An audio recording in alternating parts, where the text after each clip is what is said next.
Welcome to QMP's e-learning course, Facial Danger Zones, Avoiding Nerve Injury and Facial Plastic Surgery. Our instructor is Brooke Seckel, MD. This interactive tutorial provides the fundamental knowledge and step-by-step technique needed to avoid nerve injury in facial plastic surgery. This dynamic tutorial has the following format. 1. Introduction. 2. Course objectives. 3. Anatomy. 4. 7 facial danger zones. 5. Summary and conclusion. The total time you need to complete the course is approximately 30 minutes. If you want to take the CME test, this requires additional time. Objectives.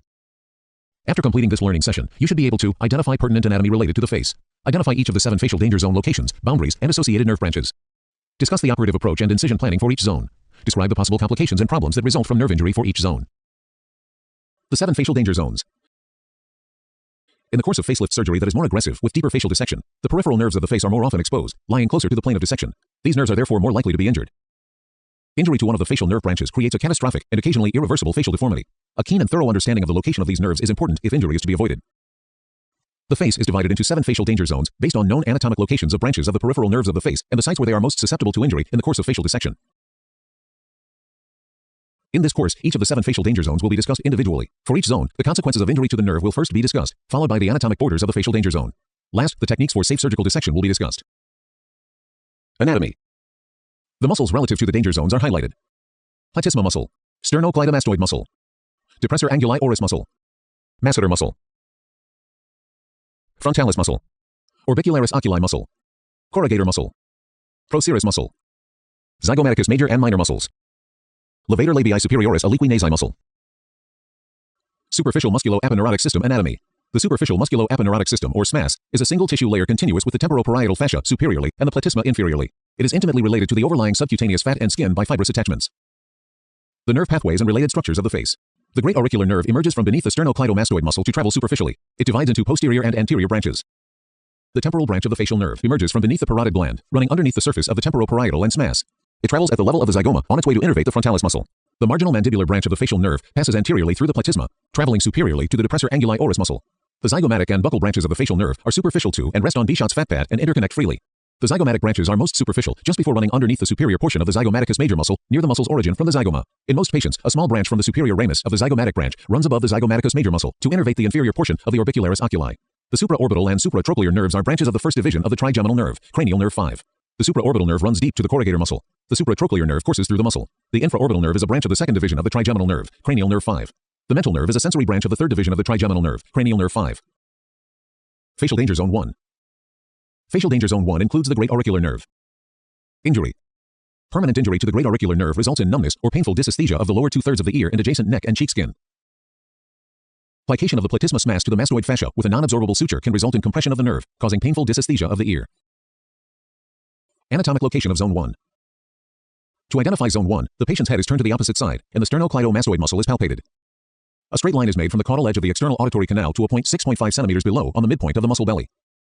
This zone is defined by a 3 cm radius around this point. This zone includes the point of emergence of the great auricular nerve from beneath the sternocleidomastoid muscle. Surgical dissection in zone 1.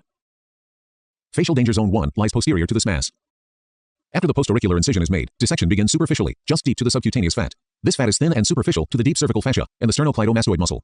The nerve is posterior to and superficial to the platysma SMAS at this point. Pulling the ear lobule forward, 1 or 2 tiny postauricular branches of the great auricular nerve can be seen. Identification of these branches helps establish the proper plane for dissection inferiorly over the deep cervical fascia and sternocleidomastoid muscle. Understanding the anatomic relationship of the external jugular vein to the nerve is useful for identifying the nerve. The great auricular nerve is 0.5 to 1 cm posterior to the vein at the point where the vein comes into view during dissection. When the platysma SMAS layer is plicated to the mastoid fascia behind the ear, it must be folded over the nerve, and the suture must not touch or compress the nerve.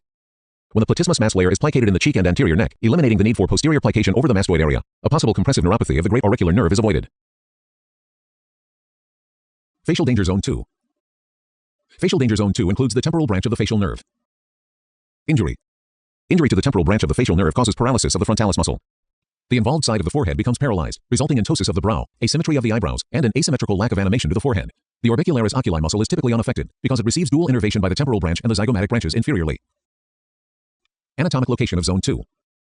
The boundaries of zone 2 can be determined by drawing a triangle. A point is marked 0.5 cm below the tragus, and a line is drawn to a point 2 cm above the lateral eyebrow. The second line is drawn from the point below the tragus along the zygoma to the lateral orbital rim. A third line connects the 2 points, from the point above the eyebrow through the lateral end of the eyebrow to the zygoma. This zone includes the temporal branch under the surface of the temporoparietal fascia SMAS. Surgical dissection in zone 2. Facial danger zone 2 is beneath the SMAS. Dissection may begin deep to the temporoparietal fascia (SMAS) or subcutaneously above this layer. It is important not to dissect immediately beneath the temporoparietal fascia (SMAS). First, the temporoparietal fascia (SMAS) is dissected from the scalp toward the supraorbital rim, down to the level of the zygoma. Then the suprasmas layer is dissected subcutaneously in the cheek, from the mandibular ramus up to the zygoma. The mesotemporalis is revealed at this point where the two planes meet. The temporal branch can be seen at this location, just inferior to the frontal branch. Exposure and identification of the mesotemporalis will help avoid injury to the nerve. In subperiosteal rhytidectomy or other procedures requiring tissues to be elevated from their attachment to the zygoma, the superficial layer of the deep temporal fascia can be incised to enter the superficial temporal fat pad. Dissection can proceed inferiorly and anteriorly, avoiding injury to the nerve. Facial danger zone 3. Facial danger zone 3 includes the marginal mandibular branch of the facial nerve. Injury. Injury to the marginal mandibular branch of the facial nerve results in the inability to show the lower teeth on the affected side, because the depressor anguli oris muscle is denervated. At rest, the normally innervated zygomaticus muscles are unopposed, because the denervated depressor anguli oris muscle lacks tone. Therefore, the corner of the mouth is pulled up, and the lower lip rides high over the teeth in a unilateral pout while at rest. Anatomic location of Zone 3. The boundaries of Danger Zone 3 can be determined by measuring 2 cm posterior to the oral commissure. A point is made below on the middle of the mandibular body. A circle is drawn with a radius of 2 cm around the mid-mandible point. This zone includes the marginal mandibular nerve, the area of thin platysmus mass, and the anterior facial artery and vein. Surgical dissection in Zone 3. Facial Danger Zone 3 is beneath the SMAS. Injury to the marginal mandibular branch of the facial nerve frequently occurs during subcutaneous dissection in this area, either from above beneath the cheek flap, or from below through a submental incision, typically when trying to develop a communication between these two areas to permit smooth draping of skin along the inferior mandibular border. The nerve may also become damaged by electrocautery in an attempt to control bleeding from the facial vein or artery. During composite rhytidectomy or an extended SMAS dissection, one has to keep the subplatysmus mass dissection superior to the mandible and use direct vision to avoid injuring the marginal mandibular branch. Tip: adequate lighting and good retraction are needed to ensure accurate visualization and to avoid injury to the nerve during ligation. Facial Danger Zone 4. Facial Danger Zone 4 includes the zygomatic and buccal branches of the facial nerve. Injury. Injury to the zygomatic and buccal branches of the facial nerve results in paralysis of the zygomaticus major and minor muscles and the levator labii superioris aliqui nasi muscle. The upper and oral commissure on the affected side sag, creating asymmetry at rest. During smiling, the unopposed action of the normal zygomaticus muscles on the opposite side pulls the mouth toward the normal side, distorting the face. Anatomic location of Zone 4. The boundaries of Danger Zone 4 can be determined by connecting 3 points to create a triangle. The first point of the triangle is located by palpating the highest point of the malar eminence.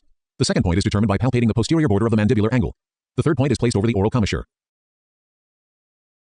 This area includes the zygomatic and buccal branches of the facial nerve. Surgical dissection in Zone 4. Facial Danger Zone 4 is beneath the parotid fascia SMAS. With deep subSMAS rhytidectomy, the fused SMAS and parotid fascia layer is incised below the zygoma and in front of the ear. It is carefully dissected as a unit off the parotid gland. In composite rhytidectomy, the SMAS incision is made anterior to the parotid.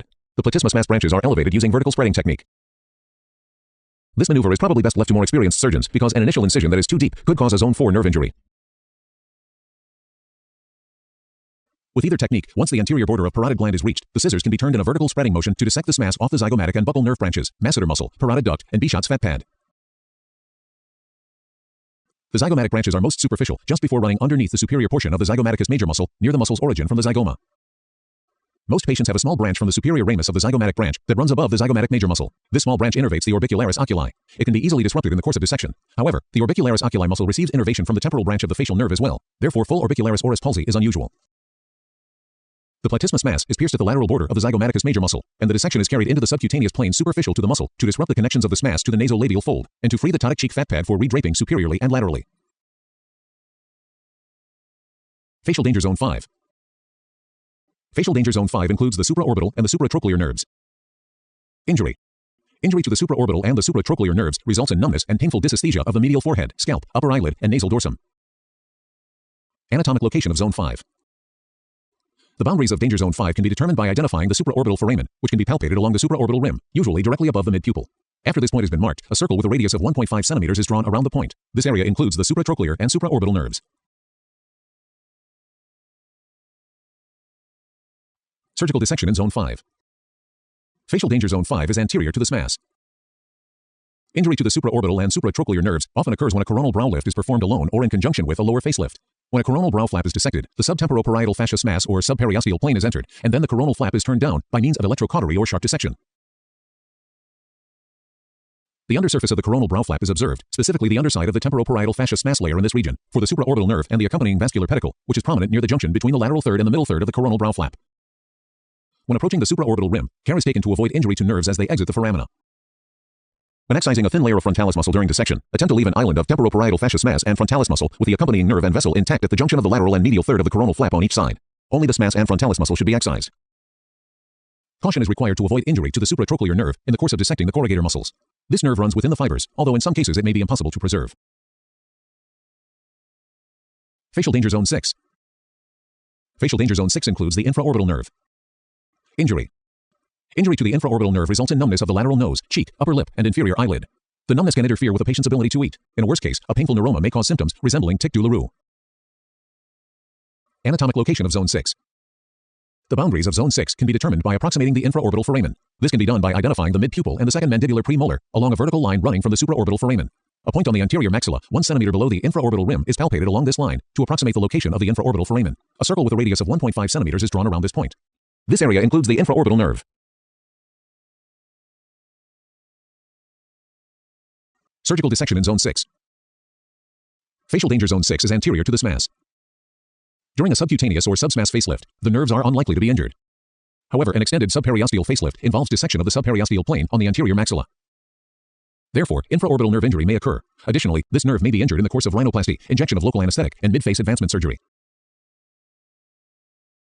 Facial danger zone 7. Facial danger zone 7 includes the mental nerve. Injury. Injury to the mental nerve results in numbness in one half of the mucosal and cutaneous surfaces of the lower lip and chin. Anatomic location of zone 7. The mental foramen exits the mid-mandible below the second premolar and in line with the previously drawn line extending from the supraorbital foramen through the mid-pupil. The boundaries of this zone are created by drawing a circle with a radius of 1.5 cm around the mental foramen. This area includes the mental nerve.